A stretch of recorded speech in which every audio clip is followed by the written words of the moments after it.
They say if you stand still long enough in that village, the ground starts to breathe beneath your feet. Not because it's alive, but because something underneath is trying to remember where you go next. This isn't just a story. It's a warning about a place where no one lies down to rest. Ever. It started with a letter, a simple envelope tucked under the door of Naomi's apartment, written in elegant black ink with no return address. The handwriting looked old, too old, like it had been etched by someone who hadn't written in decades.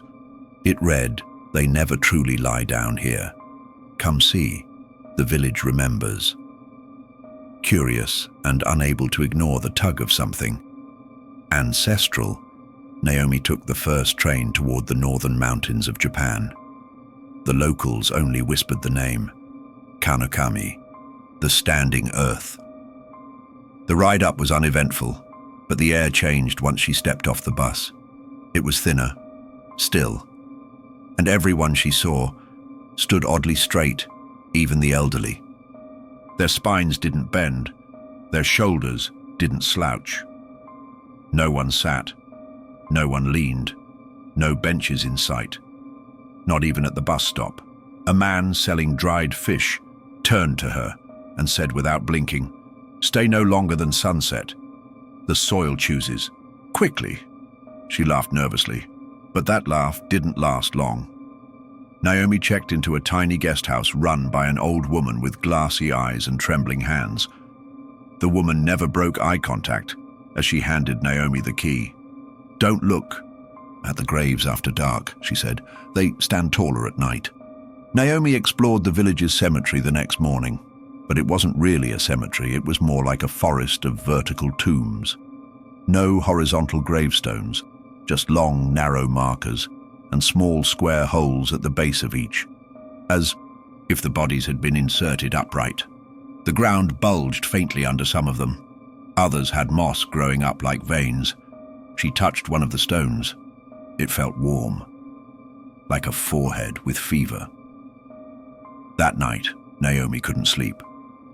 The walls of her room creaked in a rhythm, not like wood in wind, but like breathing.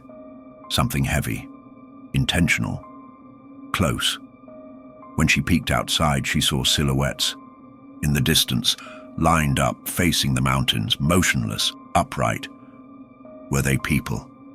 Or the graves? One turned its head toward her. By the next morning, the village had changed, not visibly, but felt different. Heavier. The sky seemed lower. The clouds hung still.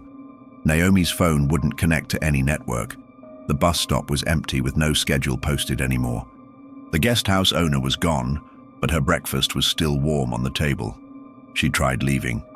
Every path out circled her back to the center of town, always to the cemetery, and the graves had multiplied. Some of them now had her name scratched into the base, roughly carved. Wrong dates. Her birthday was right.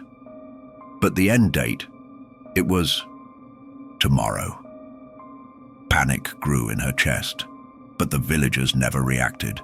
They watched her with wide, calm eyes, never blinking. One of them finally spoke. "The ground knows when you're ready," Naomi screamed. But it felt swallowed, as if the sound itself had no exit. She ran, through the cemetery, past the trees, but with every step she began to feel heavier. Her legs stiffened, her feet sunk a bit deeper into the soil. She tried to lift them, but the earth clung to her ankles like hands made of sand. Something was inviting her to stand still. As she collapsed from exhaustion, she saw one of the upright stones nearby start to twitch. Its shadow extended toward her, stretching unnaturally across the soil. The carved face on the marker smiled. The ground beneath her pulsed. Her last thought before blacking out wasn't of fear. It was the haunting thought that maybe this is how it always ends here. Standing, silent, remembered by the soil. If you felt the ground shift under your feet during this story, maybe it's not just the story. Maybe something is watching you too. Like, subscribe, and comment below what you think Naomi saw in her final moment. Was it a curse? a ritual, or something older than both. Share this nightmare if you dare. And don't forget, some places never let you lie down.